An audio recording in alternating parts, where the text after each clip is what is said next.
ఆంధ్రప్రదేశ్ ఆర్థిక వ్యవస్థ అస్తవ్యస్తంగా తయారైంది. జగన్మోహన్ రెడ్డి హయాంలో అన్ని అవకతవకలే జరిగాయి. ఆంధ్రప్రదేశ్ శ్రీలంక లాగానో సుడాన్ లాగో మారిపోతుంది అని ప్రజలను ఒక రకం చెప్పాలంటే పెడదో పట్టించిన ఆనాటి ప్రతిపక్షం అంటే జనసేన కావచ్చు, లేకపోతే టీడీపీ కావచ్చు, అలాగే వారికి అనుకూలంగా ఉన్న మీడియా, దీంతో పాటు ఈ సోషల్ మీడియా, ఐటీడీపీ లాంటి సోషల్ మీడియా, ఇవన్నీ కూడా చెవిలో జోరీగల్లాగా ఎన్నికలకు ముందు జగన్మోహన్ రెడ్డి ప్రభుత్వం మీద తప్పుడు కథనాలు నూరిపోశాయి. దాంట్లో ప్రధానమైనది ఏమిటంటే జగన్మోహన్ రెడ్డి ఆంధ్రప్రదేశ్ ను దివాళా తీయించాడని చెప్పి. కానీ ఆర్బీఐ కావచ్చు, లేకపోతే నీతి ఆయోగ్ కావచ్చు, లేకపోతే ఇతరతర గణాంకాలు కావచ్చు, ఇవి చూస్తే మాత్రం జగన్మోహన్ రెడ్డి హయాంలో గ్రోత్ రేటు బాగా ఉంది. ఒకానొక దశలో బహుశా 2022-23 సంవత్సరంలో దాదాపు జిఎస్డిపి గ్రోత్ రేటు 16.2% నమోదైంది. అది దేశంలో హైయెస్ట్. అది ఎవరైనా చూసుకున్నా గానీ మంచి గ్రోతే ఉంది. అన్ని రంగాల్లో కూడా వృద్ధి కనిపించింది. ఉపాధి రంగంలో కూడా మంచి వృద్ధి కనిపించింది. జగన్మోహన్ రెడ్డి హయాంలో దాదాపు 15 లక్షల అదనపు పిఎఫ్ అకౌంట్లు యాడ్ అయ్యాయి. అంటే ఈ 15 లక్షల మంది ఉపాధి పొందినట్లే. ఇలాగ అనేక రంగాల్లో జగన్మోహన్ రెడ్డి హయాంలో స్టేట్, రాష్ట్రం అనేది అభివృద్ధి సాధించినప్పటికీ కూడా అభివృద్ధి లేదు అని చెప్పి నేను చెప్పిన ఆనాటి ప్రతిపక్షాలు, ఆనాటి ప్రతిపక్ష మీడియా ప్రసారం చేయడం, దానిని ఆంధ్రుల్లో అత్యధికులు నమ్మటం జరిగింది. ఫలితంగా చంద్రబాబు నాయుడిని గద్దెక్కించారు. చంద్రబాబు నాయుడు గారికి విపరీతమైన పరిపాలన అనుభవం ఉంది కాబట్టి ఆయన ఈ రాష్ట్రాన్ని తిరిగి గాడిలో పెడతారని చెప్పి కొంతమంది పాపం ఆశించారు.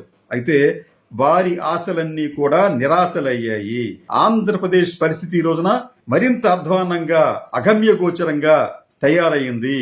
ఆర్థిక వ్యవస్థ అనేది మునిగిపోతున్న నావలాగా మారిపోయింది. ఇవన్నీ చెప్పింది ఎవరు? Controller and auditor general of India. వాళ్ళు చెప్పిన లెక్కలు. దానికి సంబంధించి ఒక ఆంగ్ల దినపత్రికలో ప్రచురితమైన సవివరమైన కథనం. ఈ కథనం సారాంశం ఏమిటంటే ఆంధ్రప్రదేశ్ తీవ్రమైన ఆర్థిక ఒత్తిడికి లోనవుతోంది. రెవెన్యూ డెఫిసిట్ పెరిగిపోతుంది. అనుత్పాదక వ్యయాలు ఆకాశాన్ని అంటుతున్నాయి. మీరు వెంటనే దీనికి సంబంధించి రెమెడీస్ తీసుకోకపోతే దివాళా తీస్తుందని చెప్పలేదు, కానీ దివాళా పరిస్థితులు కనిపిస్తున్నాయని చెప్పి ఈ కాగ్ రిపోర్ట్లో పేర్కొన్నారు. అంటే ఏపీలో ఆర్థిక పరిస్థితి ఎంత దారుణంగా ఉందో మనం అర్థం చేసుకోవచ్చు. చంద్రబాబు నాయుడు గారు ఎప్పుడు అధికారంలోకి వచ్చినప్పటికీ కూడా ప్రచారం మాత్రం ఘనంగా చేసుకుంటారు, ప్రగతి మాత్రం పూజ్యంగా ఉంటుంది. ఇప్పుడు కూడా ఆయన ఒకవైపు ఈ వచ్చిన 2 ఏళ్లలోనే దాదాపు 3 లక్షల కోట్ల రూపాయల అప్పులు చేస్తే మరి ఆ డబ్బంతా ఏమైపోయింది? నిజానికి ఆ డబ్బంతా కూడా సమాజంలోకి వచ్చి ఉంటే మీకు గ్రోత్ ఉండేది.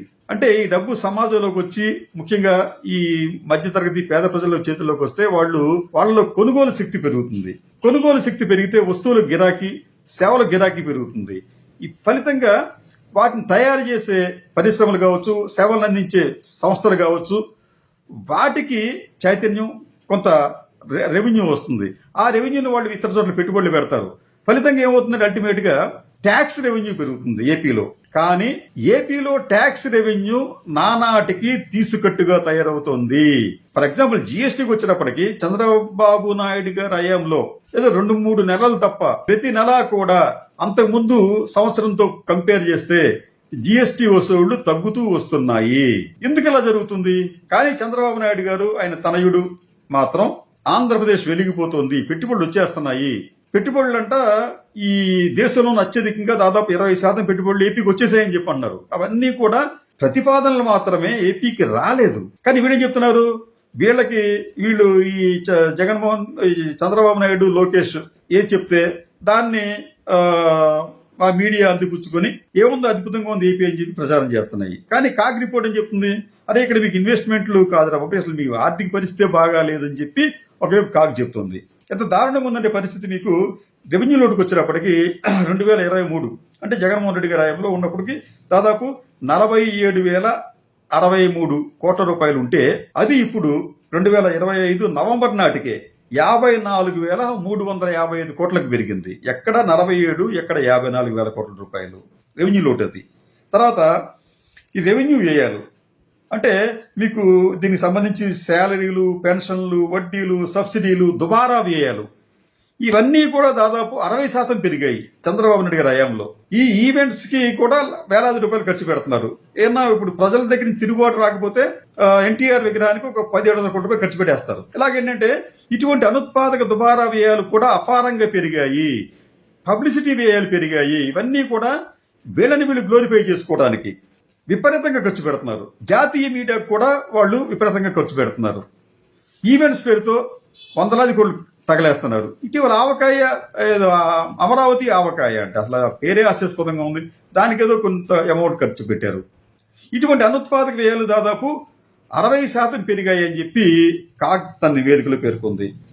రెండోది, వడ్డీలకు వచ్చేటప్పటికి జగన్మోహన్ రెడ్డి గారి హయాంలో 2023లో 18,302 కోట్ల రూపాయలు ఖర్చు పెడితే వడ్డీల కోసం అని చెప్పి 25కి వచ్చేటప్పటికైతే నవంబర్ వరకు 24,000 కోట్ల రూపాయలకి పెరిగింది. అయితే తాజాగా చేసిన లోన్లు అంటే ఈ 2 ఏళ్లలో చేసిన దాదాపు 3 లక్షల కోట్ల రూపాయల వడ్డీలు, రుణాలు, దీనికి సంబంధించి వడ్డీలు వెంటనే మనం చెల్లించక్కర్లేదు, కొంత గ్యాప్ ఇస్తారు వాళ్ళు.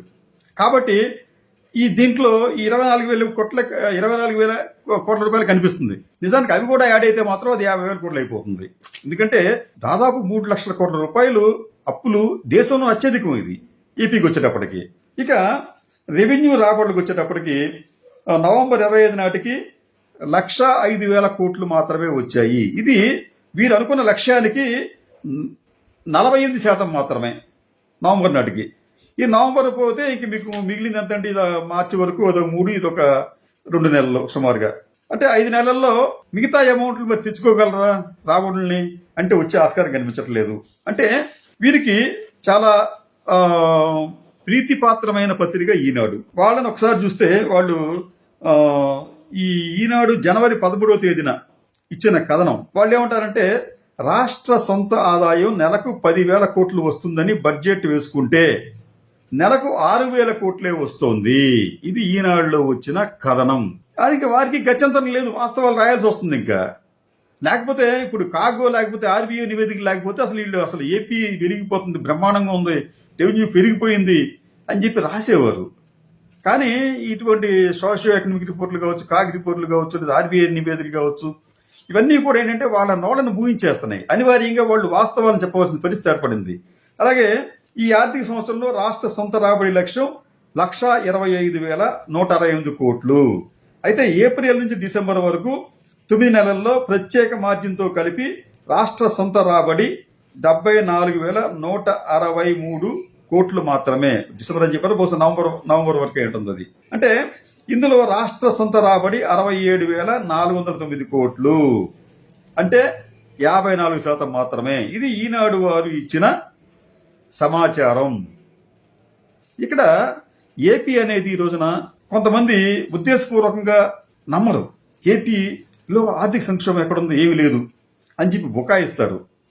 కానీ ఇదే పరిస్థితి ఇప్పటికే కంటిన్యూ అవుతుంది. ఇదే పరిస్థితి కొనసాగితే స్వయంగా రాష్ట్ర ఆర్థిక శాఖ మంత్రి కూడా ఈ రాష్ట్రం అధోగతి పాలయ్యింది, మేము ఈ రాష్ట్రాన్ని ఆర్థికంగా ఆదుకోలేకపోయాం, ఈ రాష్ట్ర ఆర్థిక స్థితిని మేము ఉత్తేజపరచలేకపోయామని చెప్పి ఆయన కూడా అంగీకరించే పరిస్థితి ఏర్పడుతోంది.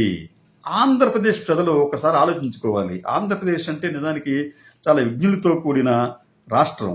కానీ ఈ కులాల కుంపట్లో పడి ఈ రాష్ట్రం అనేది వెనుకబాటుతనానికి మన నిర్ణయాలకు కారణం అవుతున్నాయి.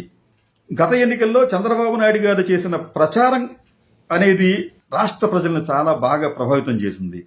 ఈ రాష్ట్రానికి జగన్మోహన్ రెడ్డి ఏదో జరిగిపోయింది, రాష్ట్రం నాశనం అయిపోయిందని చెప్పి భావనలోకి వాళ్ళు వెళ్ళారు. అంటే ఆనాడు తెలుగుదేశం, జనసేన, వారికి అనుకూలంగా ఉన్న మీడియా, అట్లాగే ఐటీడీపీ అందరూ కూడా కారకులయ్యారు. కానీ ఇటువంటి ప్రచార హోరులో పడి వాస్తవాలను విస్మరిస్తే ఆంధ్రప్రదేశ్ పరిస్థితి ఈ పెనంలోంచి పొయ్యలోకి పడిన విధంగా మారుతుంది. కాబట్టి ఈ సూడో మేధావులు ఎవరైతే ఉన్నారో ఈ రాష్ట్రం గురించి, అలాగే విజనరీల గురించి చాలా గొప్పగా ఆలోచించి గొప్పగా చెప్పుకునే సూడో మేధావులు ఎవరున్నారో వారు కూడా తమ వైఖరిని, తమ ఆలోచనల్ని రాష్ట్ర ప్రయోజనాల కోసం మార్చుకోవాలి దయచేసి. లేకపోతే ఈ రాష్ట్రాన్ని మరో రావణాకాష్టం గానో, లేకపోతే సూడాన్ గానో, లేకపోతే శ్రీలంక గానో, పాకిస్తాన్ గానో మార్చేసే ప్రమాదం ఉంటుంది.